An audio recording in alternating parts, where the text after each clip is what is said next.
Oke, assalamualaikum warahmatullahi wabarakatuh. Kembali lagi bersama saya Abdurrahman. Di sini saya akan melanjutkan bab 14 buku perilaku organisasi karangan Stephen P. Robbins. Di sini bab 14 sendiri membahas tentang konflik dan negosiasi. Konflik, pengertian dari konflik itu adalah sebuah proses yang dimulai ketika salah satu pihak memandang pihak lainnya telah mempengaruhi secara negatif atau akan berpengaruh secara negatif terhadap segala sesuatu hal yang diperdulikan oleh pihak pertama. Konflik sendiri dapat ditimbulkan karena ketidaksesuaian tujuan, perbedaan atas interpretasi kenyataan, ketidaksepakat yang berdasarkan pada ekspektasi atas perilaku, dan sebagainya. Ketidaksepakatan dan peranan konflik. Pandangan tradisional atas konflik. Pandangan tradisional atas konflik sendiri adalah keyakinan bahwa semua konflik berbahaya dan harus dihindari. Pandangan interaksionis atas konflik. Pandangan interaksionis atas konflik adalah keyakinan bahwa konflik tidak hanya merupakan sebuah paksaan yang positif dalam suatu kelompok, tetapi juga sangat diperlukan bagi suatu kelompok untuk bekerja dengan lebih efektif. Konflik fungsional adalah konflik yang mendukung tujuan dari kelompok dan meningkatkan kinerjanya. Konflik disfungsional adalah konflik yang menghambat kinerja kelompok. Tipe dan lokus konflik. Jenis-jenis konflik sendiri ada konflik tugas, konflik hubungan, dan konflik proses. Konflik tugas yaitu konflik tentang kandungan dan tujuan dari bekerja. Sedangkan konflik hubungan adalah konflik yang didasarkan pada hubungan interpersonal. Dan konflik proses adalah konflik mengenai bagaimana pekerjaan akan diselesaikan. Lokus konflik. Yang pertama ada konflik dainik, konflik intragrup, dan konflik antar kelompok. Konflik dainik yaitu konflik yang terjadi di antara dua orang. Intragrup, konflik yang terjadi dalam kelompok, dan konflik antar kelompok yaitu konflik yang terjadi di antara kelompok atau tim yang berbeda. Proses konflik. Konflik sendiri didasari oleh 5 proses. Yang pertama terjadinya pertentangan yang berpotensial atau tidak sesuaian. Yang kedua kesadaran dan personalisasi. Yang selanjutnya ada niat, 4 ada perilakunya, dan 5 adalah hasilnya. Yang pertama tentang pertentangan yang berpotensial atau ketidaksesuaian. Komunikasi, semati kesulitan, kesalahpahaman, kebisingan dalam keseluruhan komunikasi. Strukturnya semakin besar ketidakjelasan mengenai tanggung jawab atas tindakan. Ketidakjelasan secara yurisdiksional meningkatkan pertikaian antar kelompok atau mengendalikan sumber daya dan wilayah kekuasaan. Dan keanekaragaman tujuan di antara kelompok, sistem pemberian imbalan. Variabel-variabel pribadinya ada kepribadian, emosi, dan nilai. Proses konflik yang kedua yaitu kesadaran dan personalisasi. Kesadaran dan personalisasi. Yang pertama dipandang sebagai konflik. Kesadaran oleh salah satu atau lebih pihak mengenai keberadaan kondisi yang menciptakan peluang bagi konflik untuk muncul. Yang selanjutnya dirasakan sebagai konflik. Keterlibatan secara emosional dalam konflik menciptakan kecemasan, ketegangan, frustasi atau permusuhan. Poin pentingnya yaitu permasalahan konflik cenderung didefinisikan bahwa emosi memegang peranan yang besar dalam bentuk persepsi. Proses konflik yang kedua ada niat.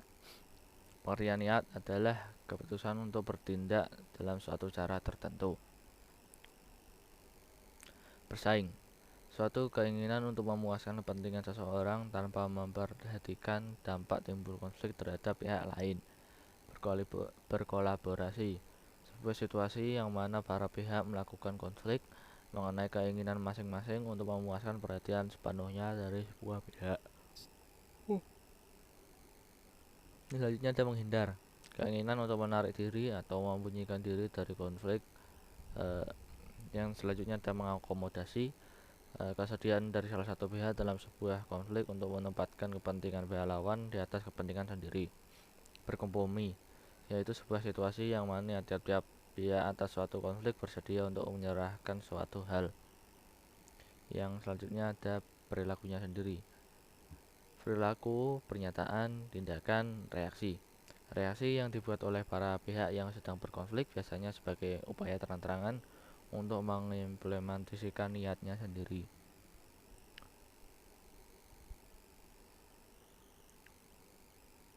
Yang terakhir ada hasil yang fungsional, meningkatkan kualitas dari keputusan, menstimulasi kreativitas dan inovasi, mendorong kepentingan dan keingintahuan di antara para anggota kelompok, menyediakan media bagi permasalahan untuk dipublikasikan, dan melepaskan ketegangan serta membantu perkembangan evaluasi diri sendiri maupun perubahan. Hasil yang disfungsional, oposisi tidak terkendali yang melahirkan ketidakpuasan yang mana berperan yang membubarkan untuk membubarkan ikatan bersama dan akhirnya mengarah pada kehancuran kelompok. Komunikasi yang buruk, penurunan dalam kekompakan kelompok, kurangnya usaha pencapaian tujuan kelompok akibat pertikaian di antara para anggota. Mengelola konflik fungsional, memahami kapan sebenarnya tidak terjadinya ketidaksepakatan, membiarkan kelompok yang menentang mengambil bagian dari solusi yang sangat penting bagi mereka dan kemudian menitikberatkan pada bagian sisi satunya dapat mencapai terpenuhnya kebutuhan pokoknya. Yang selanjutnya ada perbedaan budaya. Negosiasi, pasti di antara kalian sudah tidak asing tentang negosiasi. Saat kalian melakukan transaksi, pasti kalian akan melewati proses negosiasi. Tetapi di sini dalam perilaku organisasi sendiri, negosiasi berbeda sedikit dengan proses negosiasi di dalam kegiatan jual beli.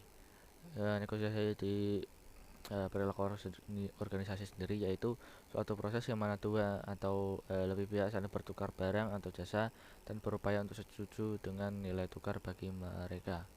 Itu sama. Sistem perundingan, dalam negosiasi pasti terdapat strategi perundingan. Perundingan sendiri ditujukan atau dimaksudkan untuk mencari titik temu antara dua orang tersebut sehingga mendapatkan kedua pihak akan mendapatkan sama-sama yang diinginkan. Perundingan distributif, yaitu negosiasi yang berupaya untuk membagi jumlah sumber daya secara tetap, situasi kemenangan atau kekalahan. Perundingan integratif, perundingan integratif yaitu negosiasi yang berupaya mencari satu atau lebih kesepakatan yang dapat memberikan solusi kemenangan bagi kedua belah pihak.